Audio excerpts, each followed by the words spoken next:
Okay, everyone. So let us now go to the suttas for today. And today I'm going to continue with the idea of right view from a slightly different angle today compared to yesterday. Yesterday I was talking much about the kind of external world, the sensory world, the world of the five senses and all the objects that belong to those senses. And this is the world we are immersed in pretty much all the time. And it's very useful to have an idea about how to think about that world. But today I want to talk more about the inner world. And this inner world can be considered like the inner world of the five khandhas. You can talk about the five khandhas. Khandha can be translated as an aspect of personality, an aspect of who you are. And the Buddha divides the person up into these five aspects, and they're called five khandhas, five groups, if you like, five groups of personality factors. And these five groups, they're translated as rupa, which is then form, includes body and all the other form. Then you have vedana, which is often translated as feeling, but it means more like sensation. How do we sense the world? Positive, neutral, or negative? And then there is perception. Perception is how we make sense of the world. How we decide whether something is, how we relate to all of these things, and the kind of ideas we have about them is perception. And then you have sankhara, which is the will, the action center inside, the doing that we have inside of us. And the last one, vijnana, is consciousness, the ability to be aware. You can translate it as awareness, if you like. It's another perfectly acceptable translation for vijnana. Now, very often people ask the question, what are these five khandhas? And then people say, oh yeah, it's this one, and that one, and that one, the five. And then they say, but what are they? And it's fascinating because the problem is that, people often, they make concepts. You get these five conceptual categories, five abstract things that you can't really relate to. And that's why people keep on asking, what are these five khandhas? I don't really understand them. I don't really know how to relate to them. What do they actually mean? And the best way to relate to the five khandhas is actually to think of the five khandhas as experience. What are you experiencing right now? What is your experience right now? And your experience right now is five khandha. Can you feel the five khandha right there and right now? So you are, there is some kind of form. You have probably some awareness of your body. You are seeing something, and what you see also has a form aspect to it, a shape, if you like. So right now you're experiencing the rupa khandha. This is part of your experience. You have a feeling, a sensation about that experience. Is it a positive experience? Are you enjoying this? Did you have a really bad meditation and you never want to meditate for the rest of your life? So that is kind of a negative experience. And you have maybe a perception. You have perception of, people are friendly, people are not friendly. You have perception of what is wholesome and unwholesome and all of these kind of things, how we relate to these things, and also perceptions about what things are around you. There's like a screen in front of you and all of these kind of things. How we make sense of the world, how we make objects and things out of it is all part of this idea of perception.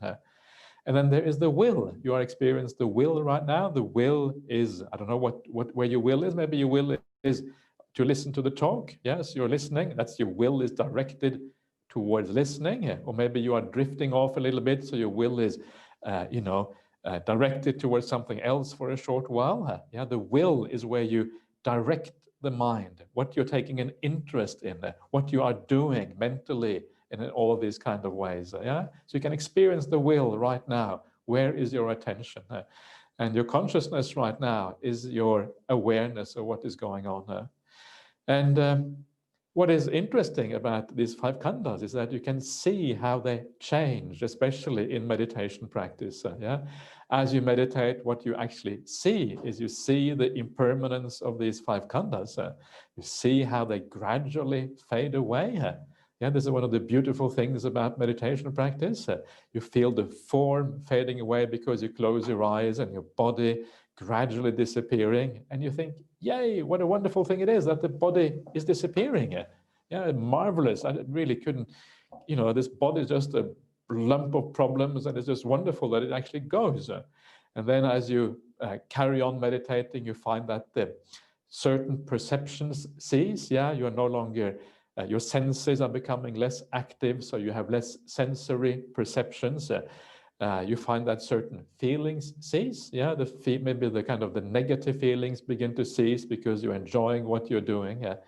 And one of the important things that you see as well, you see that your will, your volition, is actually gradually becoming less and less in your meditation as you go down. And so you can see how your 5 khandhas are changing and how they are gradually disappearing through meditation practice. And you start to realize that the 5 khandhas disappearing is happiness. The less there is of the 5 khandhas, the better you feel. This is how you understand the 5 khandhas. This is how you relate to them in terms of the 3 characteristics. You see their impermanence, you see how they are suffering because you know that when they fade away, you become more happy. And you see how they, when they fade away, they are kind of disappeared. You can't control them anymore because they're gone. So you also understand some of the non-self nature of the 5 khandhas. All of that thing can happen just through meditation practice and thinking about these things in the right way. That is the 5 khandhas. 5 khandhas is experience.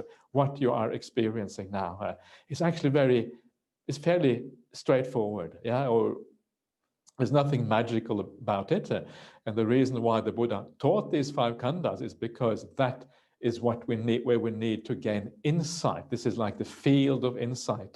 And that's why he gave these 5 khandhas to kind of make it more clear what we have to focus on. But they're not really, we shouldn't make them too abstract. They are very concrete things. But what I really want to do is I want to have a look at this sutta, which is called the lump of foam. And this is a sutta which discusses these 5 khandhas very briefly from a particular angle. And these are some of the most kind of evocative similes found in the suttas about the 5 khandhas specifically. And they give a kind of a good feeling for what these khandhas are about, from a certain angle. So I thought that might be interesting, and it kind of helps this idea of a right view, of thinking about things in the right way. And so let's see what the Buddha has to say about this. So this is from the connected discourses, the Samyutta Nikaya. This is from the Khandha Samyutta, the connected discourses on the 5 khandhas, the aspects of personality, sutta number 95. And this is how it goes. On one occasion, the Blessed One was dwelling at Ayodhya on the bank of the river Ganges. There the Blessed One addressed the monks and everyone thus. Suppose this river Ganges was carrying along a great lump of foam. A man with good sight would inspect it, ponder it, and carefully investigate it. And it would appear to him to be void, hollow, insubstantial.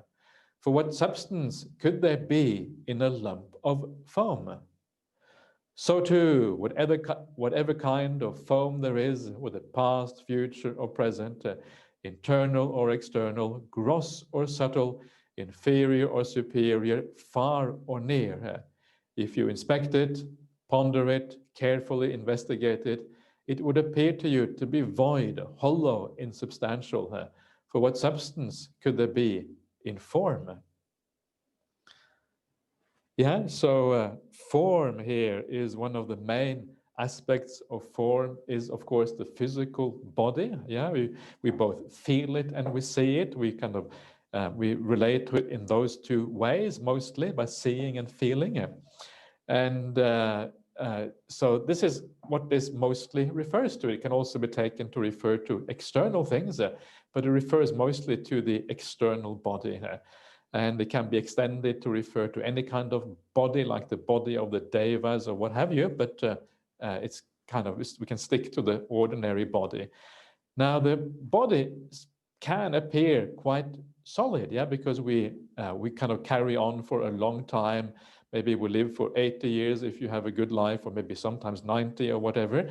And it may seem like this is your body carrying on. It may seem quite substantial in that way. And if you compare it to the mind, the body tends to be far more substantial than the mind. The Buddha said that if you're wise, you should take the body to be yourself rather than the mind, because the mind is changing all the time. Yeah, the mind is always changing. Yeah. So the body is kind of almost more worthy to be taken as yourself than the actual mind, which is interesting here. But of course, we also know that the body is always changing. Yeah. And it's a bit like this lump of foam. When you see a lump of foam from a distance, it has a certain shape to it. Yeah, it looks like a lump of foam with a certain shape. And that shape sort of carries on down the river as the lump of foam floats down the river. But the closer you inspect that lump of foam, the more you see that it is always moving. There are little bubbles that burst all the time. Yeah, and then as the little bubbles burst, the lump of foam is changing and becoming different. Yeah, and gradually the shape of the foam is kind of changing because of the bursting and the movement of this whole mass of bubbles. And eventually, if that lump of foam carries on long enough, there comes a point when the whole lump of foam is gone. Yeah, there's all the bubbles have burst and everything is gone. And our body is exactly like that. Yeah, very obviously. Always changing, always kind of moving very often towards more old age and all these things that we don't really like. Changing, becoming worse, becoming old, the hair becoming gray, and all of these kind of things. This constant movement, becoming fat and thin, and whatever you have. All of these things always moving around. And so that is, the right way of thinking about this body. And when you think about that body in the right way, then you don't get so shocked, yeah, when the body goes wrong, when you become ill, when you become old and all of these kind of things. You start to expect these things because you realize the body is like this lump of foam. And that is very liberating when you expect these things. Because we are often so unrealistic about who we are, unrealistic about the limits of the body. And because of that lack of realism, we suffer so much when the body doesn't kind of obey our command. Yes, stay beautiful. Yeah, be young. Don't get old. I don't want to get old. Stay like this. This is the right way. And of course, that is not going to happen. Still, people don't really have that ability to see that problem, which is kind of, it's almost a bit sad because in some ways it is so obvious that this is going to happen.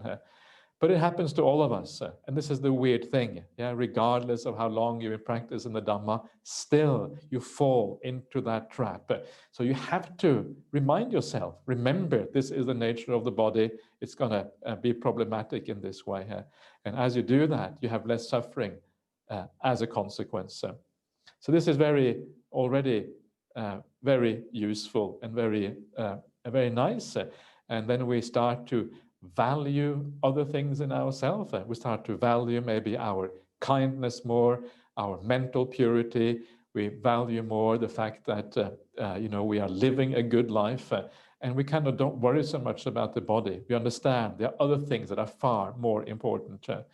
And we also know that the people who are wise in the world, yeah, they don't worry so much about these superficial things, whether we look this way or we look that way, kind of irrelevant in the long run. The wise people in the world, what they value are your personal qualities, yeah, your sila, the sila which goes against the wind, yeah, because it's kind of the diffusion of the odor or the smell of the sila goes against the wind. Yeah, these are the things that the wise people in the world care about. So why do we worry about impressing Okay, so here we are again. I apologize for this computer malfunction, seems to be happening just like before. Even though we're trying to fix it, we'll have to look some more at what's going on. So this is the body, yeah, like a lump of form, always changing, always moving, never being stable. There's nothing there to hold on to. And then eventually you die, yeah? There's no core to it. There's nothing that, you know, kind of is lasting, or that kind of you can grasp onto as yourself. And eventually the whole thing kind of goes, disappears, and then you re-arise, and then you have another body next time around it. And who knows what you're going to look like next time. You might look completely different. Yeah, you may be born in a different country. You may have a different gender. You may going to, you know, you may be a completely different being next time around. So very, very uncertain what's going to happen here. But hopefully you don't get reborn as, you know, one of those, like a kangaroo or something, because that's not recommended. At least you have a human body, maybe a deva body if you live really well. That's also useful. But even the deva body is impermanent. Yeah, that's a kind of fine material, fine form. That too is problematic in the end. But then let's go on to the second of these khandhas, the Vedana khandha, the feelings. Suppose that in the autumn, when it is raining and a big raindrops are falling, a water bubble arises and bursts on the surface of the water. A man with good sight would inspect it, ponder it, and carefully investigate it. And it would appear to him to be void, hollow, and insubstantial. For what substance could there be in a water bubble? So too, whatever kind of feeling there is, whether past, future, present, internal, external, gross or subtle, inferior or superior, far or near, if you inspect it, ponder it, and carefully investigate it, it would appear to you to be void, hollow, and insubstantial. For what substance could there be in feeling? Yeah, so if we think that the body is impermanent, then feeling is far, far more impermanent. Yeah, popping into existence, a bubble arising and a bubble bursting and disappearing again, so fast, constantly, always changing. And there's nothing there really to grasp onto or hold onto. It is utterly insubstantial and empty. And this is so important because the feelings that we have, these are the most important aspect of our existence in many ways. Feelings is what give value to everything in the world. Feelings is what gives us the means to prioritize what we want to do and what we don't want to do. Everything is really about feeling. Why? Because everything we do in the world, all our activities that are based on craving and desire and the will and all of these things, all of that comes from feeling. Every time you make a choice, every time you decide to do something, to live in a certain way, if you decide to take up meditation, if you decide to have a certain view, if you decide to be a Buddhist, if you decide to be a monastic, if you decide to have a certain job or a kind of relationship, all of these decisions are based on feeling ultimately. Feeling is what gives life meaning, gives it a purpose, and gives it anything at all. If you didn't feel anything, even if you saw the most beautiful sunset, that sunset would be completely meaningless to you because you had no feeling. It didn't give a positive experience. Everything would be completely meaningless in the world. And you would probably just lie there and starve to death, and that would be the end of existence. Existence cannot happen without feeling. This is what gives value to everything in the world. So that is very significant, because if feeling is what gives value to everything in our life and to our entire world, and it is so utterly out of control, popping into existence, disappearing again, and is out of our ability to make feeling what we want it to be. If we had the ability to make feelings what we wanted them to be, we would be blissing out all the time. We would be happy. Meaningful lives, because meaning is a positive feeling. So everything would be great. There would be no problems. The fact that it isn't like that means that we cannot control our feelings. So this is For this reason, it is very important, yeah, and very fascinating and very significant that feelings are so utterly out of control. And you can imagine maybe now that you're sitting here and you're listening to what I'm saying, or perhaps you're not, maybe you're daydreaming, I don't know where you are, sometimes daydreaming, sometimes listening, perhaps a bit of both, but you know what things are like. And then there will be feelings. At one moment you may feel maybe a pain in your body, oh, negative feeling, yeah? And then you will look up and you will see something nice, positive feeling, yeah? And then you will remember a bad thing, negative feeling. Then you hear something that is nice, maybe something you can relate to that I say, and a positive feeling. Yeah, and it goes around, changing very rapidly like that, around and around and around. And then one day you have a nice meditation experience. Then you spend your rest of your life trying to regain that meditation experience. You know what I'm talking about? This idea of regaining the meditation experiences. It is so common in the Buddhist world. And then that also leads a lot of suffering because you're trying to reach what you had once and you can't really get there, trying to acquire, control your feelings. And actually, it turns out to be out of control. And once you start to see this, that the very foundation of what makes life meaningful is out of control, then you also start to understand why this existence ultimately is so unsatisfactory, yeah, why it is so problematic. And it makes the spiritual life, again, so important because the spiritual life is the path to go beyond this and to understand what this is about. Instead of having feelings popping in and out, at the very least, you're moving towards more positive feelings, away from the negative ones. And ultimately, you realize you have to go beyond this whole mess entirely. But you will notice the way the Buddha is talking about this is quite interesting. He says you have to ponder it, you have to investigate it. Yeah, you have to have yoniso manasikara, this wise attention to be able to see these things. These are profound matters. And the place where you investigate these things is in your meditation practice. Yeah, and in your meditation practice, you start to see how impermanent feeling actually is. And you start to understand what is going on with feeling, how you can let go of certain feelings, how you can move towards something else, and how ultimately it is out of your control in a way. Yeah. And this is one of the things that you see in your meditation practice, especially through the cessation and ending of feelings. You start to see what is going on. But it takes a lot of investigation, a lot of pondering, a lot of yoniso manasikara, and then gradually you start to uncover what is going on here. And then the Buddha says beautifully at the end there that, regardless of what feelings there are, and he kind of has this list of various kind of feelings, past, future, present, internal or external, gross or subtle, inferior, superior, far or near, yeah? And essentially the idea here is that all feelings are problematic in this way. There's no such thing as a feeling that is permanent. There's no such thing as a feeling that you can control. Everything is like this. It is hollow, empty, insubstantial.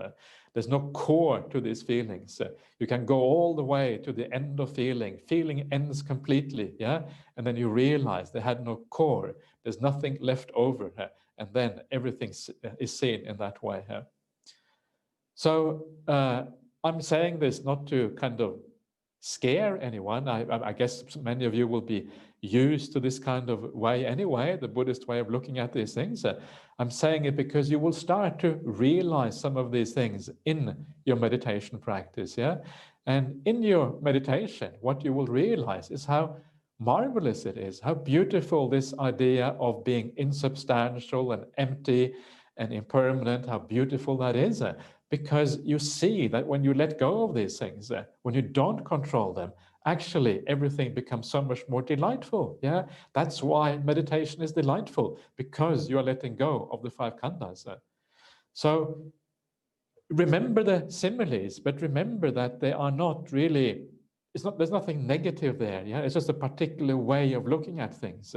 Bring it back to your experience, and when you bring it back to your experience, you understand that these slightly abstract similes, they actually point to something very marvelous and wonderful and joyful in practical life. Okay, let's go on to the next one.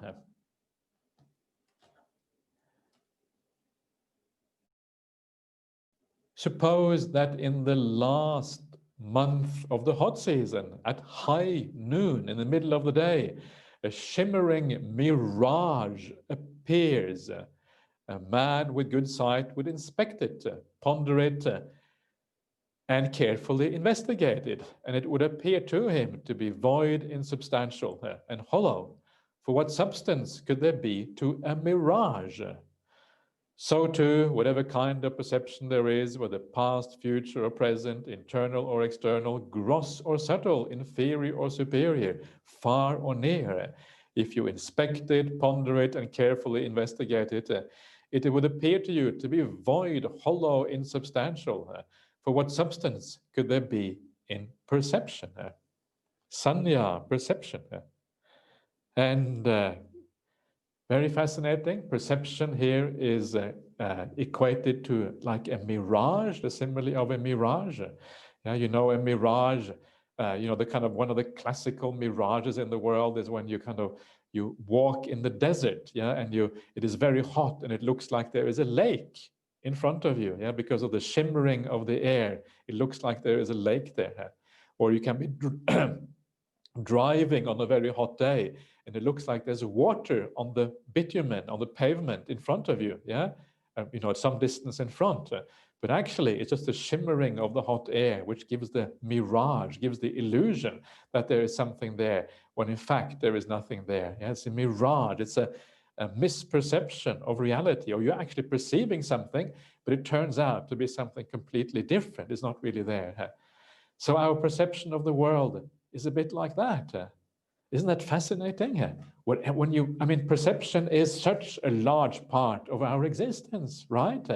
Right now, everything that you get in through your five senses is a matter of perception. You have to be able to see and make sense of what is going on around you, all the things, how you divide them up into objects and individual things. Your ability to understand what I'm saying right now depends on perception, the words, the sentences, the meaning. Everything, perception is so fundamental for us to be able to make sense of the world. Without that, we wouldn't be able to make sense of anything here. And perception is so malleable, so changeable. That's what the Buddha says here. We don't really know exactly what we are looking at, yeah? And so a typical example would be like a person. How a person can change from being a friend, for example, to being someone who is not your friend, or even an enemy. Very often it is the same person. Yeah, the same qualities, the same things, but we look at the person from different angles, and it's not as if it is a different person at all. Yeah, it's just a matter of perception. It is how we relate to that object, to that person. It is what we look for in that person. And when you look for certain things, then certain perceptions arise. If you look for something else, other perceptions arise. So it's so malleable. Yeah, Ajahn Brahm tells sometimes of a meditation experience that he had a long, long time ago when he meditated with his eyes open. And he said he was meditating with his eyes open, and he was watching this wall as he was meditating with his eyes open. And as he was watching this wall, yeah, becoming more and more peaceful, there came a point when the whole wall started to melt. Yeah, the whole wall is kind of falling down, melting down and disappearing, yeah, in front of his eyes. You can imagine the shock was like, whoa, what's going on here? But he was very peaceful, so he was, it wasn't such a shock because you are peaceful, but still, it is like an amazing thing. You start to wonder what reality is when that sort of thing happens. So the things that we see in the world, the way we relate to the world, often we see things differently from the people around us. You may have, heard about when there are accidents and like car accident, yeah? And then the police wants to have a witness and two different witnesses explain the same accident. And it's as if they were parts of different accidents. This is kind of very hard to relate to sometimes because our perception of reality is so different. So this is perception. It is so incredibly malleable, so changeable. And in many ways, that's a very good thing, yeah, because it means that we can change the world we live in. Our personal world can be changed. And as we practice the path, everything changes. Everything becomes more positive. Things seem better. People seem more friendly. Yeah, people we used to hate, we don't hate them anymore. They become our friends even. We have compassion for them. Yeah, we give them a hug rather than kind of, push them away. And what a wonderful thing that is. And the whole world becomes brighter and more beautiful. Our general relationships with everyone becomes better. And everything gets brightened up in the world as the mind gets better in this way. And it's important to remember that, because very often we are stuck in our perceptions. It means that we think that the way things are now, this is the way it has to be. And when you think like that, you are kind of blocking out your opportunity for growth, because truth is, perception is so malleable.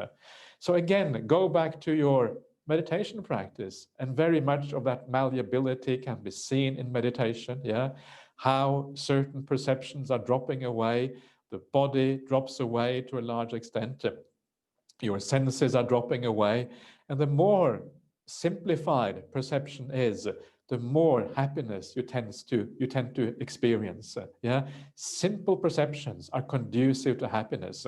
Complex perceptions are not so conducive to happiness, because it takes a lot of power and brain power and busyness to be able to make sense of them, etc. This is one of the aspects that you see in your meditation straight away here. So things simplifying, yeah, simple, just coming down maybe to a light in the mind. Yeah, the things that sometimes called nimittas or obasa in the suttas, a splendor in the mind. Very simple perception, but very, very beautiful and very powerful. So the development of perception is such an important part of the path. And seeing that malleability in your meditation then becomes the basis, becomes the foundation for later on, for insight into the impermanence of perception, the dukkha of perception. Yeah, as perception fades away, it becomes more and more, things become better, and also the non-self aspect of perception as well. And again, the Buddha uses the same kind of vocabulary. You have to ponder it, you have to investigate it. Yeah, these are profound things. So you have to keep on doing this as you practice your path. And it also, again, includes all perceptions, yeah, far or near, all of these things. They're all like a mirage. They're all subject to change at the moment's notice. All you have to do is shift your attention a little bit, and suddenly you see things in an entirely new light. And if you use that possibility in a good way, it actually is obviously a very important asset that we take with us on this path. So let's go on to the next one here. Suppose that a man needing heartwood, seeking heartwood, wandering in search of heartwood, would take a sharp axe and enter a forest. There he would see the trunk of a large plantain tree. Plantain tree is like a banana tree. Straight, fresh, without a fruit bud core. In other words, without a core, no core to this tree. Yeah, just leaf upon leaf. He would cut it down at the root, cut off the crown, and unroll the coil, all the leaves, yeah, coils. And as he unrolls the coil, he would not find even any softwood, let alone heartwood. A man with good sight would inspect it, ponder it, and carefully investigate it. And it would appear to him to be void, hollow, and insubstantial. For what substance could there be in the trunk of a plantain tree? So too, whatever kind of willed activities, not volitional formations, willed activities there are, whether past, future, or present, internal or external, gross or subtle, inferior or superior, far or near. If you inspect them, ponder them, and carefully investigate them, they appear to you to be void, hollow, insubstantial. For what substance could there be in willed activities? Yeah? So this is the Pali word here is sankhara, right? The fourth of these khandhas. And a reasonable translation for sankhara is willed activities, yeah? Activities that you do using your will, that you decide to do.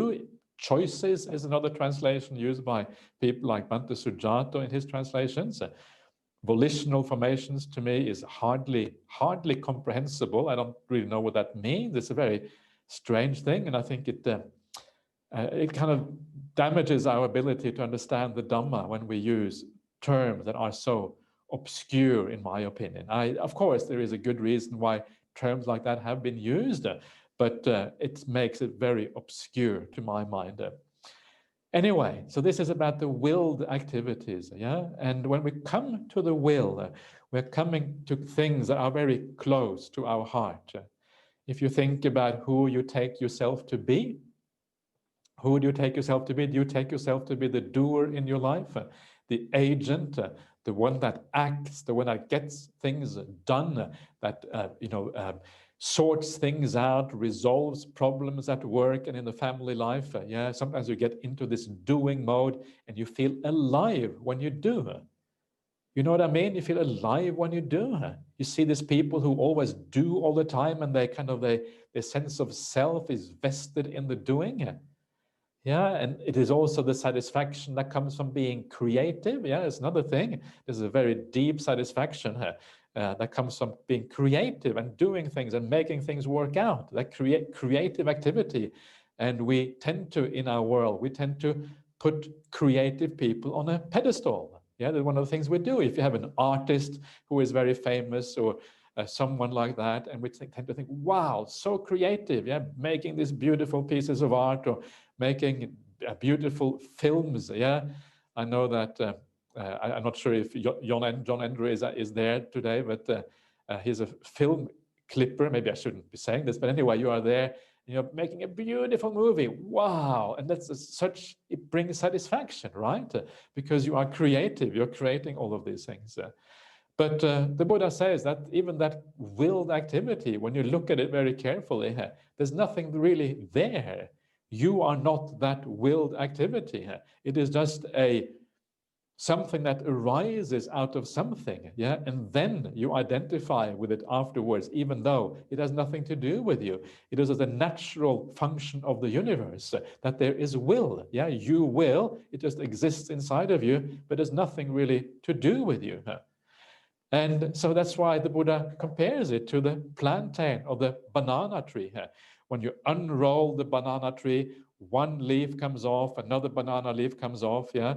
And ultimately, just leaf after leaf, and you come to the middle, and there's nothing there. It's empty inside. And this is the way the will works.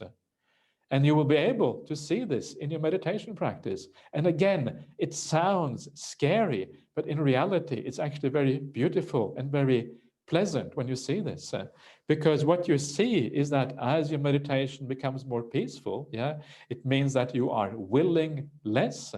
If you think a lot, it means that your mind is willing a lot, because all the thinking in our minds is actually willed thinking. That's why we think. But as the mind calms down and become peaceful, as the willing starts to fall away a little bit, that is when you become peaceful. And lo and behold, not willing is so beautiful. Yeah, it's so powerful. All this creative activity in the world, actually, it is a painful activity when you really understand what it is about. So we are identifying with something that actually is painful. If you think of yourself as a great creative genius, you're actually identifying with an activity that ultimately is painful and problematic. The more still you are, the more peaceful you are, the more happy you are. And when the will disappears completely, you experience one of the greatest blisses that is possible to experience as a human being. You're entering a very deep state of samadhi when that happens. So watch that, yeah? And when you watch that, we stop putting these artists on such a pedestal, because we start to realize that actually a lot of these things that we put on the pedestal is actually problematic. Yeah, there's a deep problem with these things from a Buddhist point of view. creative activity ultimately is painful. And this is how you can see this again through your meditation practice. And you see the fading away of the will. You see how the will is suffering. Yeah, you see how the will ultimately is insubstantial and hollow. In other words, it is void of a self. All of these things, you can see this as it fades away in your meditation practice. And you see why it is delightful, why it is beautiful. Yeah, so this is the right view about the five khandhas, you can say. And you will take it maybe on board now with a pinch of salt, if you like, if you're a bit uncertain about it. But gradually, if you keep on practicing, you will start to see that this actually is what is going on. Even the will, something so close to us, turns out to be hollow in this way here. Now we come to the last of the five khandhas. This is consciousness and vijnana, and this is the most profound of all. If there's anything that we do take to be ourselves, it is consciousness. Yeah, the ability to be aware, the ability to know what is going on, one of the most basic and fundamental of all things. And the Buddha has this to say about it.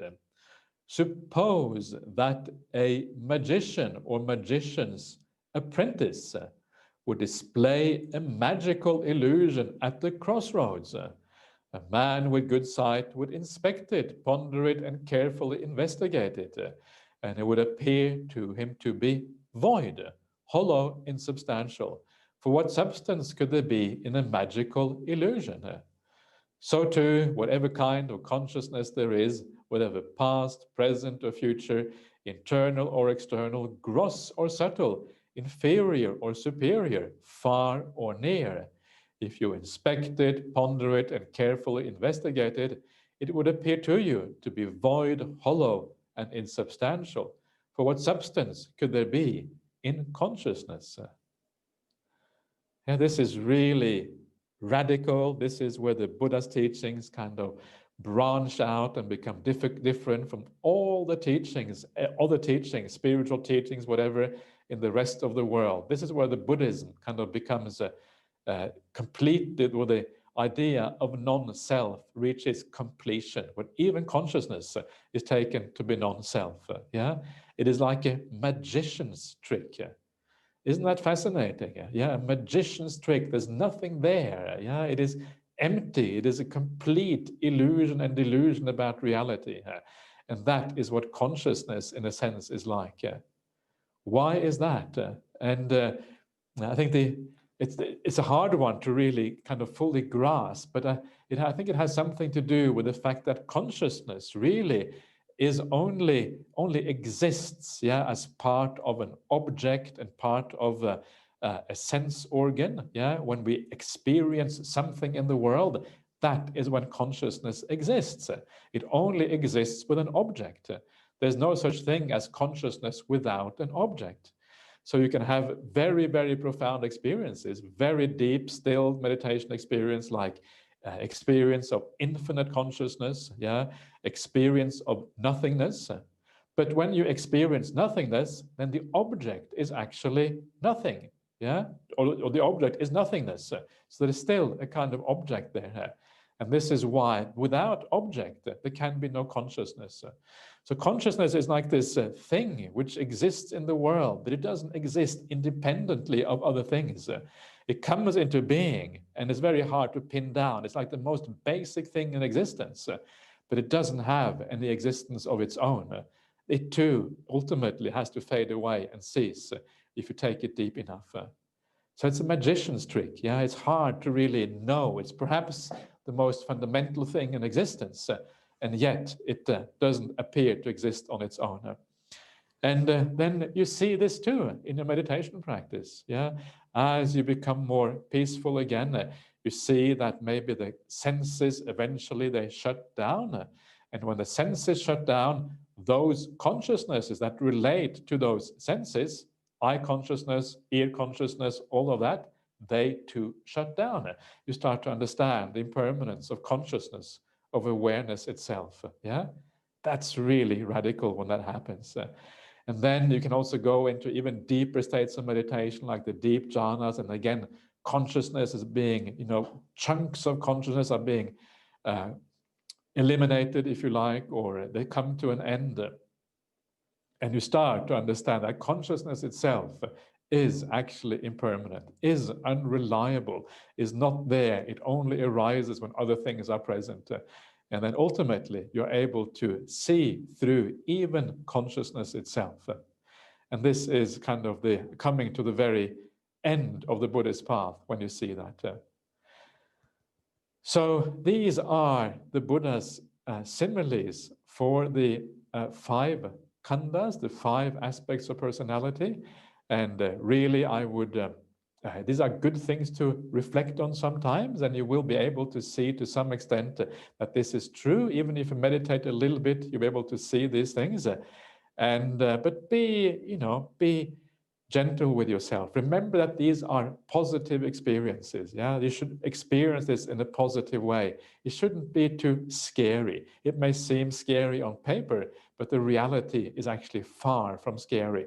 It's actually very delightful and very beautiful instead.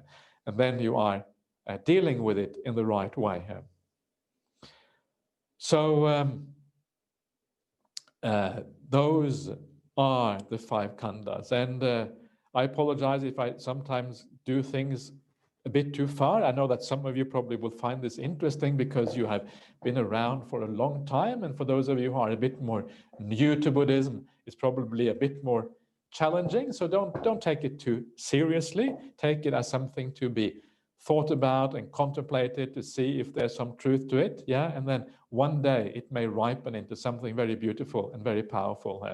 We are here coming to the very core of the teaching of the Buddha. And because it is the very core of the teaching of the Buddha, it is bound to be profound. Any spiritual path that is worthy of anything has to be profound. Otherwise, it doesn't really have any real value. Any spiritual path that doesn't challenge us in some way is not really worthy of the name of a true spiritual path. It should be challenging, yeah? This is what makes it interesting when things are a bit challenging. This is what kind of promises something more, promises something very special down the track. Yeah? So don't feel it's bad if it's challenging. It probably is actually a positive thing instead. Yeah? So those are some of the aspects of right view for you, right ideas, how to think about the world in the right way. And once that right view has been established, I should really have been talking about many other things about right view as well, because it is a very rich part of the Buddhist teachings, yeah, how to reflect on things about rebirth and karma and all of these very important things. But I will leave it at that because I think these are perhaps some of the more practical ways of thinking about reality here. So once we have right view, then what happens is that our ideas about the world, our values, what is interesting to us, yeah, the aims that we have, the purpose that we live for, all of these things start to shift. Yeah, we start to be less interested in the ordinary worldly things around us. We become more interested in the spiritual path because we understand that we need to invest more for the long term. There's something far more important than the external things, and that is our inner life, yeah, our inner experience that we then take with us, especially also when we pass away. So our life changes direction, yeah, gradually moving in a new direction. And this is something you may have experienced in your own life, how gradually things kind of change because of that interest in spiritual matters. And this gradual change in your attitude, in your interest, this is what is the second factor of the Noble Eightfold Path. This is right intention, yeah, where you intend in a new way, where you aim for new things, you have new goals in your life, your purpose of existence becomes different, and everything starts to change as a consequence. Right intention starts to happen. I like the translation of right aim, yeah, or right purpose, or right meaning even for right intention. It is about what we are aiming for, how life is changing, yeah. And of course, then one of the initial things in that right intention in the spiritual life then becomes to live a moral life, a life of sila, a life of kindness, a life of caring, a life of, all these positive things, and giving up the negative things at the same time. That becomes the first thing that we then move towards once right attention comes into play. And this is what is happening here. And then from that right morality and living in a good way, then the rest of the path gradually unfolds as a consequence of that.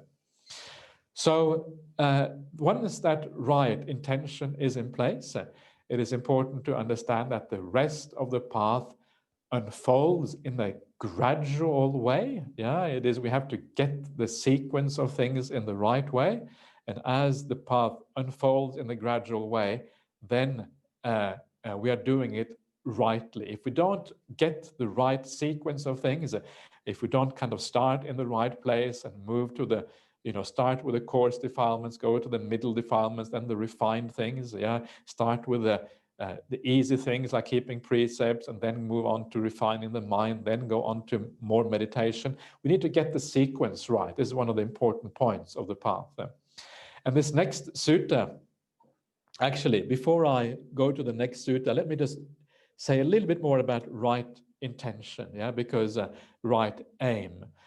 So once we have this right idea of the world, then we get these three kinds of right intention: the intention of renunciation, the intention of non-ill will, and the intention of, if you like, harmlessness, or being compassionate, if you like, is the last one of those three. So what do these things mean in practice? And what they mean is that as you understand the limitations of the world around you, as you understand that life is not just about accumulating material things, accumulating a bank account, accumulating friendships and companions, accumulating status in society, and all of these kind of things, the more you understand that, the more you relinquish those things. You give them up. This is the first aspect of renunciation as you move in a different way. If you take on the 5 precepts, that is an act of renunciation already, because you're giving up access to certain pleasures that actually are immoral. You're stopping those things because you know that is going to be bad for you in the long run. And all of you are there already. You're already there. I'm sure you're all keeping precepts already and living a good life. And what a wonderful thing that is. You should feel so content that you're already doing that. You're already renouncing certain things for the greater happiness of yourself and others. That is such a wonderful thing to do. So give yourself a boost. Say, yay, me, I'm doing all right. Don't make it into an ego thing, but you won't do that anyway. But just sometimes feel happy with yourself, a kind of inner glow, an inner feeling of, yes, I'm living well, doing the right thing, because you are, if you're keeping those precepts. This is the initial aspect of renunciation. And this is why sila comes first. And then you keep on as you develop this path and as you understand how it works, that renunciation becomes a bit deeper. You become content with your life as it is. You stop trying to accumulate so many things. And many of you will already be there. You already understand these things already. Many of you, but I don't know if all of you, but many of you will already understand the importance of these things. And then gradually you move on in this way. And of course, renunciation, it may include even things like becoming a monastic, but ultimately renunciation means entering deep states of samadhi, where you renounce the whole sensory realm, and then ultimately renouncing things in a very deep fashion, also through insight. There's a gradual thing, a gradual aim, a gradual purpose that we are moving towards. And then you have the intention of non-ill will, which is very closely related to the intention of being kind to others, having metta, kindness in the world, stopping, not getting so upset about things, and moving away from the ill will, understanding that people in the world are blind. They don't know what they are doing. They haven't got a clue. They may treat you badly, but actually the first person they're hurting is themselves. So how can you not have compassion for someone like that? And then you shift away from ill will. You shift toward kindness. When you see someone doing something wrong, instead of getting angry, you have compassion for them because they don't know what they're doing. Shifting away from that. And then the last one is here it is called harmlessness. What it means is that you are considerate about other beings. You are not ruthless. You're not hard-hearted. You care how your actions affect other people, and other beings. So you have compassion in your heart for beings instead. It's kind of fascinating that this is wrong intention. We don't normally think about that as immoral to be hard-hearted or anything like that. But actually, you can see here how that actually is a hindrance on the path. We should have compassion. We should care for how our lives affect others. And so this also matters in a sense. We shouldn't just kind of bulldoze over other people because we want our business to prosper or whatever, or whatever it is. But we should care for other people as well. This also is an aspect of right intention.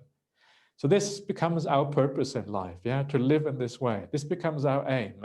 And then we practice this gradual training, this gradual path to make this aim and this purpose and this goal actually come about. And this is what the next sutta is about. The next sutta is called the soil remover. This sutta shows you how the path is gradual. I had actually intended to go through this sutta as well, but I realized there is no chance we're going to be able to do this now because just not enough time. But tomorrow I will go through this sutta, and it shows how there is how the path is gradual, and how the mind is like gold. The mind is like gold, something beautiful and supremely valuable. And our job is like to mine that gold, to bring the gold out. In the same way as we purify gold in the world, in the same way we want to purify the mind, bring out the beauty of the mind, the gold in the mind. And then we are kind of thinking about this in a very skillful and positive way here. But I will stop there, and I will move on to the questions and the answers.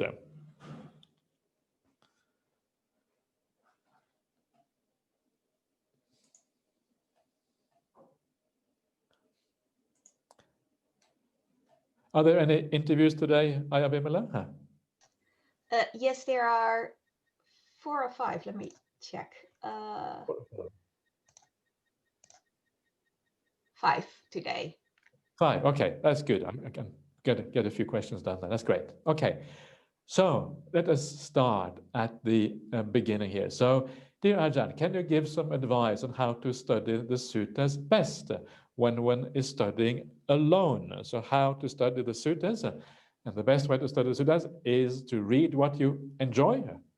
So just enjoy yourself, and I would normally recommend people to just take the middle-length sayings of the Buddha, the Majjhima Nikaya, middle-length sayings, because they are very varied. There's kind of quite long suttas or middle-length suttas, 4 or 5 pages or whatever in the printed form, and then read that. And you can read them now on Sutta Central, straight off the internet if you like, or if you prefer to read from a physical book, which can also be very nice, you can buy these in translation.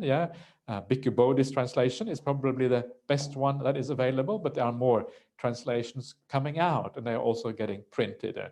And when you read the suttas, the best thing to do is not to read from the beginning of the book to the end of the book. That just is not the right way, because sometimes there will be suttas that you don't enjoy. So if you don't enjoy the sutta, skip the sutta. Okay, not going to read that one. Second sutta, don't like that one, skip the second one. Third one, don't like that one, skip the third one. Sutta 150, don't like that one, okay, skip that one. Sutta 151, don't like that one. Sutta 152, that's the last one in the Majjhima Nikaya. Okay, finally you find one you like. Okay, at least one sutta that I enjoyed. Then you enjoy that one sutta. Sutta number 152.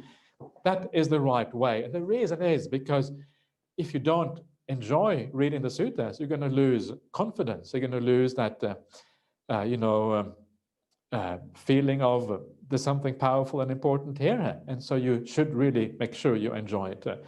One of the ways of reading the suttas is to take an anthology of the suttas. Yeah, an anthology is different suttas put together according to theme. And there is an good one called In the Buddha's Words that has been put together by Venerable Bhikkhu Bodhi, which is very nice. It has nice introductions and nice endnotes and all of that. And I would recommend that. It's all grouped together according to very meaningful themes and such things. So I think it's a good idea to have a look at that one if you like. And most of the suttas are also available on Sutta Central if you like to read them there, but then you don't get the introductions and all those kind of things, I think. Then there is the possibility of also listening to sutta readings online. Yeah, there is a lot of sutta readings available from various monastics and lay people. So I don't know. Do you do sutta readings, Ayavimala, at your place? Not online. Not online. Okay, not online. So this is private. If you have to, so you have to have privileged information. Is that right?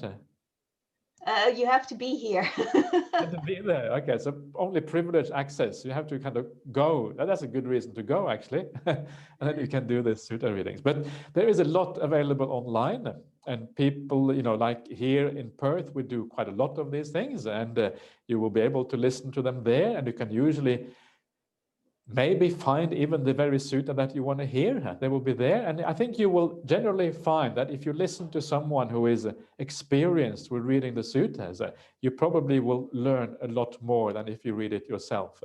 So sometimes it is good to read it yourself. At other times, it can be good to listen to an explanation, and depending on what you are after and what you're trying to get out of it. Another way of reading the suttas is to take suttas that are a bit more inspirational, like verses, for example. Like the Dhammapada can be very inspirational because it has a lot of beautiful verses spoken by the Buddha, and you may want to read the Dhammapada. You can read a verse or two at night, maybe, before you go to bed or whatever, and sometimes it can be very nice and inspiring. Or the Therigatha and Theragatha, these are the verses of the ancient nuns and monks. And that too can be very inspiring and nice. So, these are some of the possibilities. So see if some of that can be useful for you. Okay, so the next one. Dear Ajahn, if I may ask, you may ask, that's okay. Could you please explain what the reason may be for the difference of translation in the Anapanasati Sutta regarding the third sequence where the disciple trains thus, I shall breathe and experience in the whole body of the breath, while in other translation mentioned experiencing of the body itself. Yeah, so the Pali here is Sabba Kaya Patti Sangvedi. Yeah, I know this because I've been reading the sutras in Pali, so I know what's there, and these are kind of important terms, so I know these things. Yeah, and I like to say it out because then when you say it out, you get a bit more authority. It always sounds pretty cool when people recite a bit of Pali. So I do that merely to impress you. Okay, hope you don't mind. So that is the impressive part. Sabba Kaya Patisangvedi. So what does that mean? Sabba means all. Kaya, what does Kaya mean? Kaya actually usually often translated as a body, but it means like a heap. It means a group of something. Yeah, it is used in that sense in the suttas. It can also refer to physical body, but as an accumulation of phenomena. In that sense, it is a physical body. And Patisangvedi means to experience. So it means experiencing the whole group, the whole accumulation. So what does it refer to? Does it refer to the physical body, or does it refer to something else? Now, because kaya in certain contexts means physical body, then people translate it here too as physical body. It's quite common. I think that's what they do in the Goenka tradition, and that's why they, in that tradition, they explain that you should experience the whole body. But I must admit, I don't find that very persuasive. I don't think it matters all that much, to be honest, because you just carry on with your meditation. And if you feel the body a bit in the middle and you come back to your breath, it's okay. I don't think it's a big deal one way or the other. But to me, it is far more likely that when we are doing breath meditation, because this is the Anapanasati Sutta, it's not the Kaya Gata Sati Sutta, it's the Anapanasati Sutta, that it should be about breath all the way through. And in fact, at the end of this chapter, it actually says that the breath is called a body in this particular context. Yeah, the breath is one body among many bodies. It is one group or one accumulation among many accumulations. So I think the evidence is fairly strong, the way I see it, that it must mean breath in this particular case. But don't make too much out of it. The most important thing is that your meditation works, that you're getting good results, that it's moving forward. Yeah, even if you go to the body for a while, come back to the breath once you go beyond that stage, because certainly after that stage, you should come back to the breath again. That's what it says in that particular sutta. So I prefer breath. Other people prefer body. Let it be at that. Let's not try to kind of convince each other, because sometimes it is impossible to convince other people anyway. Okay, let's go on to the next one. Dear Ajahn, how to tell victims of child abuse and other trauma to just forgive and let go of the past? Is that not a bit dismissive? Yes, don't say just forgive. Take the word just out. For absolutely, the word just has no kind of merit to be there at all, because when you say, yeah, just forgive, then surely it is very dismissive. But I think what we should do, though, is to be clear that a little bit of forgiveness is always possible. Yeah, even if you cannot forgive completely, we can forgive a little bit. And so we get onto that path. And when we get onto that path, it is surprising sometimes how far we can take it. Yeah. So if you have been a victim of child abuse and all of these kind of things, then it is already helpful to think of the abuser as also a victim. Yeah. If the abuser is a victim, maybe the abuser also had some terrible experiences as a child. Maybe they had some terrible experience at some other point in their life. If you understand the trauma of other people, it is more easy to put yourself in their shoes and understand that actually it was problematic. And this is how forgiveness can happen. Yeah. If you think about someone who is a child abuser, but you were not abused by them, someone else was abused, then it is easier to forgive them, yeah, because you are not the victim. So sometimes you need to step out of that sense of self and see the broader picture instead, and just think about child abuse more generally, and see if you can more generally forgive child abusers, as if you step away from that victim situation a little bit. And then you can get into this mood where it becomes easier to forgive even the most difficult things that have happened in your life. But you are right, we should not be casual about it, and we should not be dismissive about it. We should obviously be very sensitive and careful how we do this. But I think it is very useful still to lead people onto that path, yeah, to learn how to deal with this, because nobody is helped by carrying resentment and anger and deep hurt inside of us. Nobody is held by that. If we can forgive, the person who benefits the most from forgiveness is not the abuser. It's we who benefit the most. The victim benefits the most, because you can let go of even these terrible things. To carry around with you that abuse, in a sense, that only means the abuse is still going on, in a sense. That is what it means. So do it in the right way. Do it with sensitivity and care, and then I think you will be able to help people.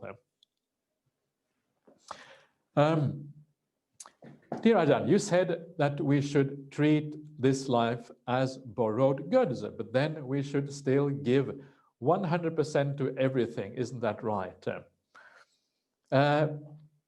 Yes, it's not so much the life that you should treat as borrowed goods. It's more like the things that we accumulate in this life that we should treat as borrowed goods. Yeah, all the accumulations of this world, the things that we accumulate, the bank account, the status, the education that we have, our sense of who we are in society. You know, I am a parent, I'm a child, I'm a monk. Even this monk, we don't need this monk and or nun identity either. We're just people like everyone else. We just wear funny clothes. That's the only difference, yeah?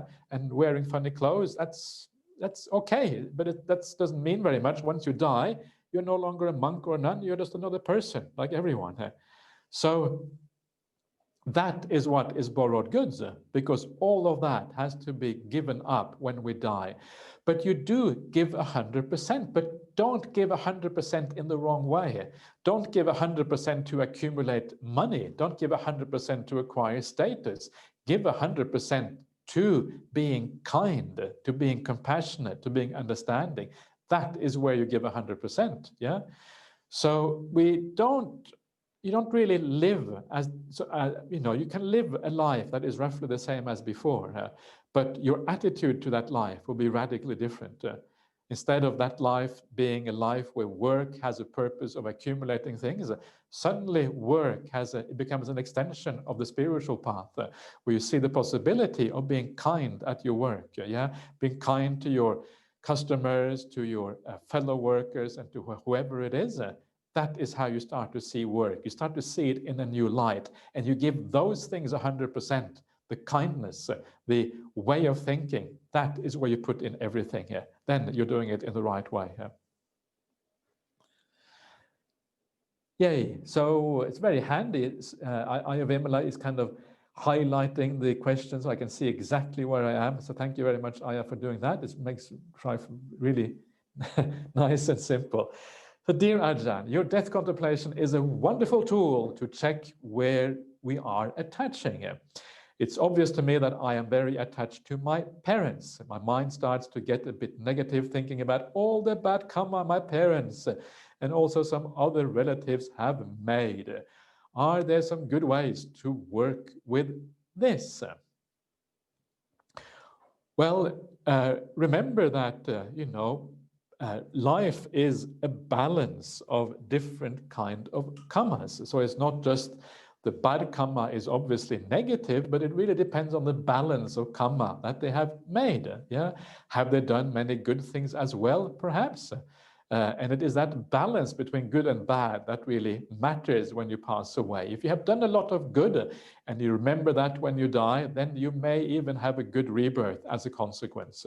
So it really depends. So I would recommend you to focus on the good actions in your parents. You know, you say you are attached to them. It means that they probably love you. Otherwise, you wouldn't be attached to them, I'm assuming. So that they love you, that's already good. Yeah, they have done their job as parents in a good way. Otherwise, you wouldn't be attached to them.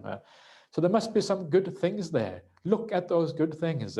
Rejoice in those good things. And as you start rejoicing in the good qualities of your parents, maybe you tell your parents about those good qualities. Actually, you know, Mom and Dad, you have done so many good things. Yeah, you've been a good parent to me. And I really appreciate this thing that you did for me at that time. And I really appreciate this.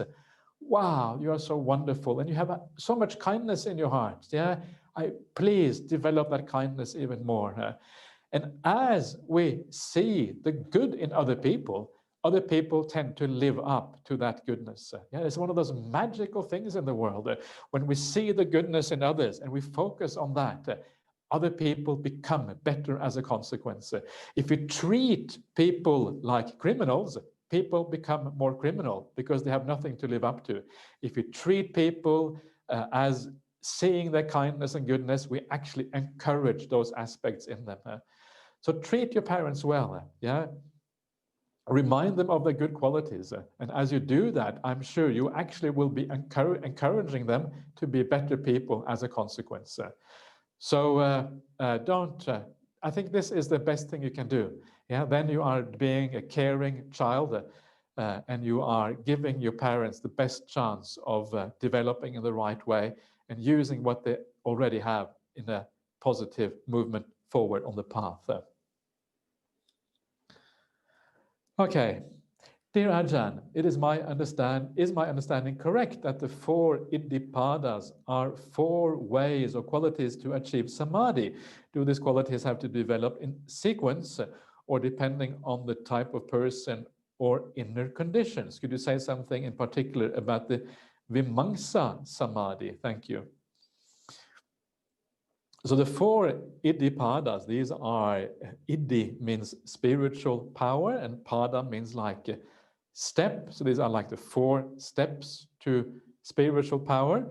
And the first one is the chanda samadhi. So this is the samadhi that comes from chanda. Chanda means desire. Yeah. So you have some desire. The second one is the virya samadhi. Samadhi comes from energy. And the chitta samadhi, samadhi from the mind. The last one is the vimamsa samadhi, samadhi that comes from investigation. And the chanda samadhi is really, when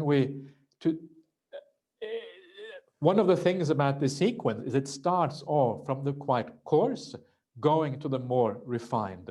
So as you practice your samadhi, what is happening is actually that your mind is changing as you go along, moving from chanda to virya to chitta. This is the most natural thing. So when we start out meditating, when we start out focusing on the breath, there has to be a little bit of desire there, in the background. And that desire is what enables you to sustain your focus initially. You are keen on meditation. You're living the spiritual life. You are sitting down on a cushion or sitting down on a chair to do your meditation practice, and all of these kind of things. That desire drives you initially. But then as your meditation starts to succeed, the energy of the mind starts to become prominent. And that energy, this is not effort, this is energy. Energy is different from effort. Energy is the natural energy in the mind that is always there. And when that energy in the mind starts to arise, the whole process becomes more self-sustaining. The energy starts to drive the process. You're starting to feel really joyful. You're starting to feel powerful inside. And you're starting to feel this is really going in a nice way. And the samadhi is sustained by the energy of the mind. You just have to stay with it, be calm, and the whole thing develops on its own. But then the samadhi becomes even more profound. And this is where you're starting to lose the sensory existence, the sensory world, and your mind is coming into focus. And when your mind comes into focus, and this can happen through the lights and the nimittas and all of these kind of things, then that becomes even more self-sustaining, because this mind is an even deeper state of samadhi. All you are experiencing is the mind in a sense, and that becomes what sustains your samadhi forward. So these are different levels, if you like. And sometimes, if you are very skilled, you can skip the first stage of chanda samadhi, go straight to the virya. If you're even more skilled, you can go straight to the chitta samadhi. You don't have to do the preliminary steps. But for most people, you have to go through the preliminary steps to achieve the higher ones. But then the last one is very interesting. The last one is the vimamsa samadhi. And this is where you contemplate reality, a little bit like I've been talking about before. And this is particularly powerful if you are a stream enterer. So if you are a stream enterer, you can certainly use this, but you can also use it if you are not.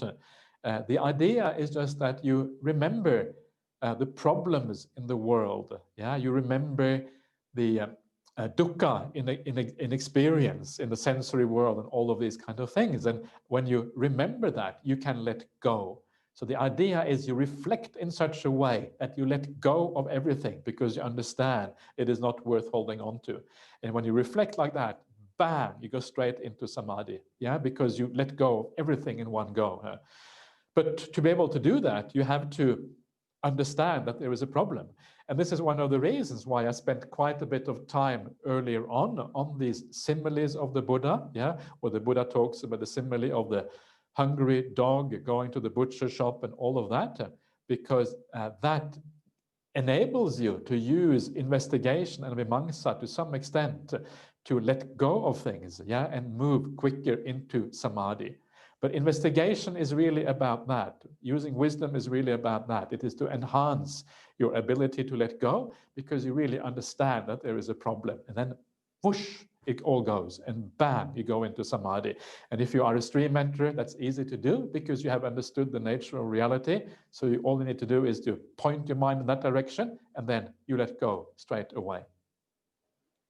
So that is the brief answer about the 4 Iddhipadas and how to use them. It's a very brief one, but basically it means investigating the world in such a way that it helps you to let go. Okay. So maybe we should stop there, because we have a few interviews as well. There's only a couple of questions left. We can do those tomorrow.